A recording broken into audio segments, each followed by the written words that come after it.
Every start of the new year is always an exciting time for people in Singapore because that's when you will see your CPF interest coming in and you can screenshot it and go haolian to everyone on the internet. But perhaps 2025 is extra special because this year, there are a number of CPF changes that might affect you. That's why in this video, I will share 4 CPF strategies that you need to know in 2025 so that you can further boost your retirement savings while getting some additional tax reliefs in the process. But before I start, do join my 10,000 members Telegram chat group to discuss or ask any questions that you might have. First, top up $8,000 to your CPF SA or MA or RA. Now, the reason I say $8,000 is because that's the maximum CPF cash top-up tax relief that you can get when you top up to your CPF. For example, if you top up $20,000 to your CPF SA, not only your tax relief will be capped to $8,000, that every chill Huat Kueh guy will also come and laugh at you for locking up so much money in your CPF. So unless there's some special reason that you need to top up so much money, it's best to just stick to $8,000. But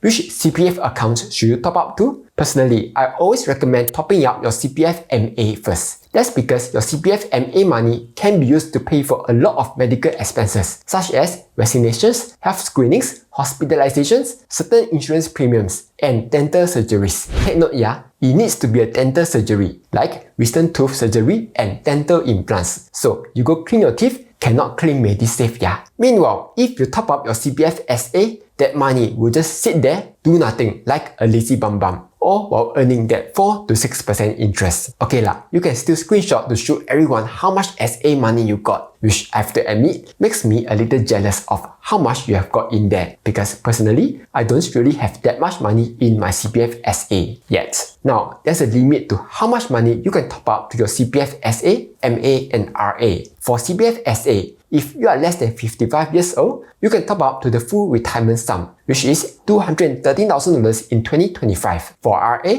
it's up to the enhanced retirement sum, which is $426,000 this year. And for MA, you can only top up to the current basic healthcare sum, which is $75,500 in 2025. But here's where it gets interesting. For your CPF SA, once you max out the full retirement sum, you will no longer be able to top up to it anymore. That's because in recent years, the full retirement sum only goes up by around 2 to 3.5% each year, which is below the CPF SA 4% interest. So every time the FRS goes up, your CPF SA will earn enough interest to make your account reach FRS again. But then, what if I use my CPF SA money to invest and my CPF SA has less than the FRS now? Can I still top up? Cannot. FRS also takes into account the amount that you used to invest. Meanwhile, for CPF MA, the basic healthcare sum goes up by a different percentage each year. And for this year, it went up by 5.59% or $4,000, which gives you the opportunity to top up your CPF MA. Also, even if you hit BHS by the end of 2024, the 4 to 6% interest that you earn in your MA won't stay in your MA in 2025. Instead, it will flow towards your SA or OA on January 1st, thus allowing you to top up another $4,000 to your MA. So then, which is the best time to top up your CPF SA or MA? If you are very close to hitting the full retirement sum or the basic healthcare sum, it's better to top up at the beginning of the month in January, just before your employer contributes to your CPF and reduce the amount that you can top up to FRS or BHS. Otherwise, if you are not close to hitting the FRS or BHS, anytime in January would be good, as this lets you earn 4 to 6% interest from February all the way to December. Also, here's a pro tip. Let's say you already meet the BHS and can't top up already. Don't worry, you can always wait for insurance to deduct the premiums from your MediSave. That's when you can top up again. For example, here I have some deductions in May, June, and September. So after that deduction, I can just top up to my CPF MA. Quick pause. If you are looking for the cheapest way to invest, check out Interactive Brokers. It has the lowest fees for stocks, ETFs, options, and so on. Their currency exchange rates are practically the same as the one you see on Google, and they offer tons of free analysis tools to help you with your investing journey. This is the best broker, and it's the one that I'm personally using. Sign up link down below to Interactive Brokers if you are interested. Alright, let's get back to the video. Moving on, the second CPF strategy is to top up another $8,000 to your parents or grandparents' CPF SA or MA or RA for another round of tax relief. What?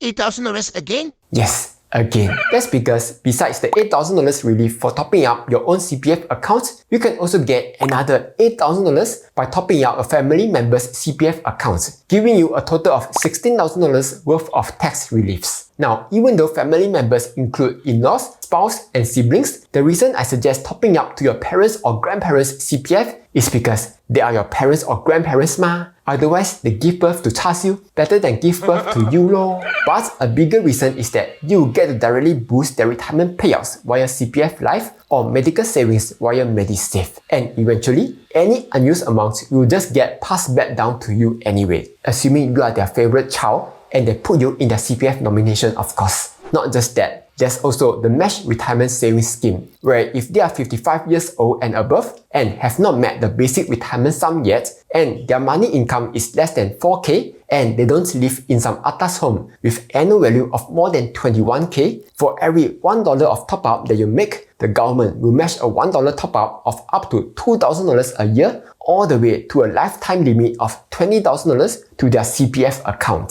So, free money, just take. And just in case you're wondering, let's say you have another sibling and he FOMO top up $8,000 to your mom's CPF. Can you still top up another $8,000 to your mom's CPF to also get tax relief? Yes, both you and your sibling will get 8K tax relief each. Then, what about topping up your child's CPF for tax relief? Okay, even though Mr. Lu from 1M65 advocates for it, and there are a few people who are under 20 years old who have more than 400K in their CPF, personally, I won't do it because I feel that money can be used for many other things, such as paying for their education, paying for their insurance, paying for their food, investing in the stock market, and so on, which I feel is far better than just earning a steady 4 to 6% interest in their CPF all the way till they become old apet or old ama. Next, another exciting change that came this year is the enhanced retirement sum being raised from 3 times to 4 times the BRS. So before the change, if you achieve ERS, you could only get around $2,500 money payout. But now, since you're able to top up even more money now, your estimated payouts will go up to $3,300 a month. But